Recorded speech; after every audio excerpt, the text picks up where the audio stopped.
News India 27 नव्या पिढीचं नवं माध्यम। महाराष्ट्र राज्य इमारत बांधकाम कामगार फेडरेशनचे तिसरे राज्य अधिवेशन नाशिकमध्ये जल्लोषात पार पडले।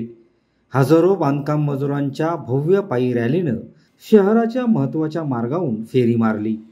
या अधिवेशनाचे स्वागताध्यक्ष म्हणून बार काउन्सिल ऑफ इंडियाचे ॲडव्होकेट जयंत जाय भावे होते, तर उद्घाटन फेडरेशनचे राष्ट्रीय नेते आरका राजपंडित यांनी केलं। पंडित यांनी केंद्र व राज्य सरकारच्या कामगार विरोधी धोरणावर प्रखर टीका केली। प्रमुख मार्गदर्शन C2चे राष्ट्रीय उपाध्यक्ष डॉक्टर DL कराड यांनी केलं। कराड म्हणाले की बांधकाम मजुरांच्या कष्टांमुळे शहरात गगनचुंबी इमारत उभ्या राहतात, पण त्यांच्यासाठी स्वतःचे घर सुद्धा उपलब्ध नाही। ही मोठी शोकांतिका आहे। यावेळी महाराष्ट्र C2चे महासचिव comrade MS Shaikh, general secretary comrade Bharma Kamble, उपाध्यक्ष कॉम्रेड वसुधा कराड यांच्यासह राज्यभरातून हजारो बांधकाम कामगार उपस्थित होते।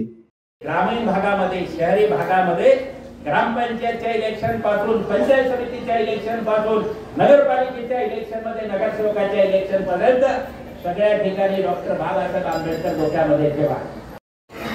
कल्पना करा, जर तुम्ही सरपंच असाल तर ग्रामसेवकाची ताकद आहे दाखला द्यायला नाही महिन्याची, 90 दिवसाचा दाखला द्यायला नाही म्हणू शकेल। इथे नगरपालिकेमध्ये आपले नगरसेवक असतील, इथला अधिकारी म्हणू शकतो, कामगार खात्याचा अधिकारी आपल्याला टाळाटाळ करू शकतो, नाही करू शकत आहे। म्हणून ह्या सगळ्या गोष्टीवर सुद्धा लक्ष ठेवायचं आहे। तर बंधू भगिनींनो, खूप पैसेवाल्यांची संघटना असते, त्याच्यापेक्षा वेगळं चित्र राहिलं असतं। आणि हे दाव्याने सांगतो, जगाच्या पाठीवर हिंदुस्थानामध्ये, महाराष्ट्रामध्ये, नाशिकमध्ये गोरगरीब कष्टकऱ्यांसाठी लढणारी जर कुठली शक्ती असेल ती फक्त लालबावट्याची शक्ती आहे, CITची शक्ती आहे।